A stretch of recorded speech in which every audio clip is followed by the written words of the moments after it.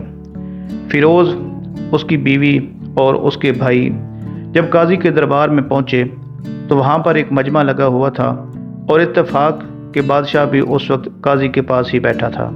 لڑکی کے بھائیوں نے کہا کہ اللہ بادشاہ کو اور قاضی القضاء کو قائم و دائم رکھے، اللہ آپ کو سلامت رکھے۔ قاضی صاحب، ہم نے ایک سرسبز و شاداب باغ پھلوں سے بھرا ہوا اور ساتھ ہی میٹھے پانی کا ایک کنواں بھی اس شخص فیروز کے حوالے کیا تھا، تو اس نے ہمارا باغ اب اجاڑ دیا ہے، سارے اس کے پھل کھا لیے ہیں، اس کے درخت بھی کاٹ لیے ہیں اور کنویں کو بھی خراب کر کے بند کر دیا، اور اب اس نے وہ باغ ہمارے حوالے کر دیا ہے۔ قاضی فیروز کی طرف متوجہ ہوا اور پوچھا کہ ہاں لڑکے، تم کیا کہتے ہو اس بارے میں؟ فیروز نے کہا کہ قاضی صاحب، جو باغ مجھے دیا گیا تھا وہ اس سے بہتر حالت میں نے ان کو واپس کیا ہے۔ تو قاضی نے لڑکی کے بھائیوں سے پوچھا کہ اس نے باغ جو تمہارے حوالے کیا ہے کیا وہ پہلے جیسا تھا؟ تو لڑکی کے بھائیوں نے کہا کہ اس نے باغ تو ہمارے حوالے کیا، لیکن ہم اس کی وجہ پوچھنا چاہتے ہیں کہ اس نے آخر کیوں وہ ہمیں واپس کیا ہے۔ قاضی بولا کہ ہاں فیروز، تم کیا کہنا چاہتے ہو اس بارے میں؟ تو فیروز کہنے لگا کہ قاضی صاحب، میں نے باغ کسی بغض یا نفرت کی وجہ سے نہیں چھوڑا، بلکہ یہ باغ میں نے اس لیے چھوڑا ہے کہ ایک دن جب میں اس باغ میں آیا تو میں نے وہاں شیر کے پنجوں کے نشان دیکھے۔ میں بڑا خوف زدہ ہوا اور مجھے اس بات کا ڈر تھا کہ وہ شیر جس نے یہ میرا باغ ایک دفعہ دیکھ لیا ہے تو یقیناً یہ میری بھی جان کا دشمن بن جائے گا اور مجھے بھی نقصان پہنچائے گا، اس لیے میں نے اس باغ میں جانا بند کر دیا اور وہ باغ میں نے ان کو واپس کر دیا ہے۔ بادشاہ جو ٹیک لگائے ہوئے یہ سب کچھ بڑے غور سے سن رہا تھا، اٹھ کر بیٹھ گیا اور کہنے لگا کہ فیروز، اپنے باغ کی طرف امن اور مطمئن ہو کر جاؤ، واللہ اس میں کوئی شک نہیں کہ شیر تمہارے باغ میں ضرور آیا تھا، لیکن وہ وہاں پر نہ تو اپنا کوئی اثر چھوڑ سکا اور نہ ہی کوئی پتا توڑ سکا اور نہ ہی کوئی پھل کھا سکا۔ وہ وہاں پر تھوڑی دیر رہا اور مایوس ہو کر لوٹ گیا، اور خدا کی قسم میں نے کبھی بھی تمہارے باغ کے گرد لگے مضبوط دیواروں جیسی دیواریں نہیں دیکھی۔ وہ ایسی مضبوط دیوار تھی کہ کوئی بھی شیر ان کو کبھی آئندہ عبور کرنے کے بارے میں سوچے گا بھی نہیں۔ فیروز نے جب بادشاہ کے منہ سے یہ بات سنی تو وہ اپنے گھر لوٹ آیا اور اپنی بیوی کو بھی واپس لے آیا۔ یہ ایسا واقعہ تھا کہ جس کا بھرے دربار میں نہ تو قاضی کو پتہ چلا اور نہ ہی کسی اور کو اس ماجرے کا علم ہوا کہ اصل بات کیا تھی۔ بادشاہ کی گواہی نے فیروز کے دل میں پڑنے والے شک کو دور کر دیا۔ وہ اپنی بیوی سے بڑا خوش تھا کہ کیسے اس نے اپنی عقل اور ذہانت سے بادشاہ سے اپنی عزت کو محفوظ رکھا۔ اس واقعہ کے بعد وہ دونوں پھر سے ہنسی خوشی رہنے لگے۔